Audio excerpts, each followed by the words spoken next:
એક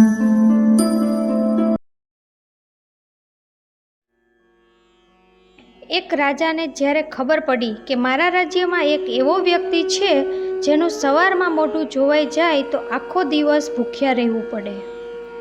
સાચું જાણવાની ઈચ્છાથી રાજાએ તે વ્યક્તિને પોતાના રૂમમાં સુવડાવ્યો, જેથી સવારે ઉઠીને તેનું મોઢું જોઈ શકે.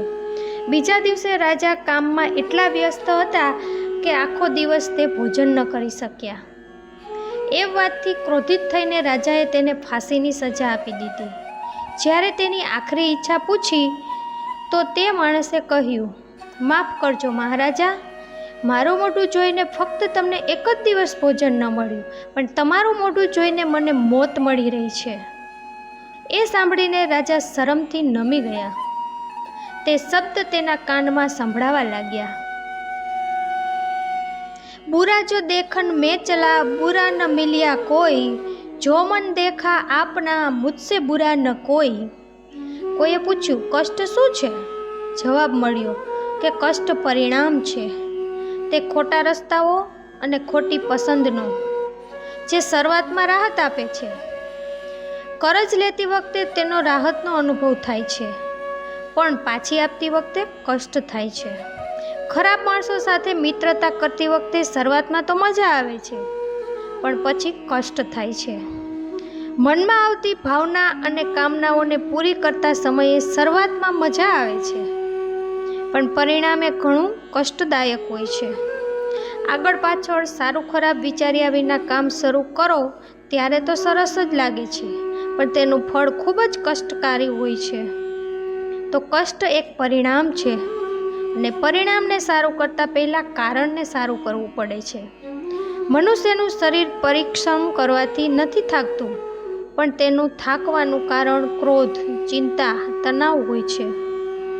જો કામમાં માણસને રુચિ હોય છે, તે કામ કરવામાં આપણે ક્યારેય થાકતા નથી, ન તો તે કામ કરવાથી આપણી ચિંતા વધે છે. થાક ફક્ત કામથી નથી લાગતો, પણ તૂટેલા હૃદયથી કામ કરવાથી લાગે છે.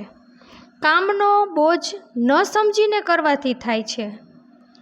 કોઈ પણ કામ નાનું નથી હોતું, દરેક નાનું કામ પણ મોટું બની શકે છે. તેથી જ્યારે કામ કરીએ, દિલ લગાવીને કરીએ, પૂરા મનથી કરીએ. ધન ત્યારે સાર્થક થાય છે જ્યારે ધર્મ સાથે હોય.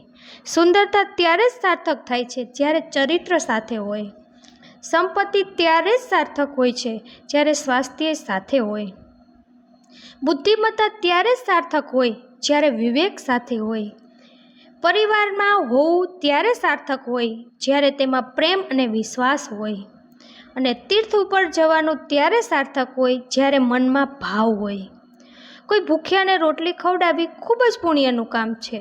તેનાથી પણ વધારે પુણ્યનું કામ છે કે તેને રોટી કમાવાની રીત શીખવવી. જો તમે કોઈને રોટલી ખવડાવો છો તો તેનું પેટ એક દિવસ માટે ભરાય છે. જો તમે કોઈને રોટી કમાવાની રીત શીખવી દો છો તો જીવનભર પોતાનું પેટ ભરી શકે છે. તમે અત્યાર સુધી જે કર્યું તે પાછું મળી રહ્યું છે. ક્યારેક નિંદા કરી તો નિંદા પાછી આવી, ઈર્ષા કરી તો તે પાછું આવ્યું. આ જગત પ્રતિધ્વનિત તો છે, તો ગીત ગાઓ, આખું જગત ગીત ગાશે. હસો તો દુનિયા આખી હસશે. હસતા હસતા આકાશને જુઓ, આખું આકાશ તમારી તરફ હસશે. જો તમે ઉદાસ થઈને ચાંદ તારાને જોશો તો તે પણ ઉદાસ થઈ જશે. કારણ કે યાદ રાખજો કે આ જીવન એક પ્રતિધ્વનિત છે. ફરીથી મળીશું મિત્રો આવતા વિડીયોમાં. ત્યાં સુધી તમારું ધ્યાન રાખજો, હસતા રહેજો અને હંમેશા ખુશ રહેજો.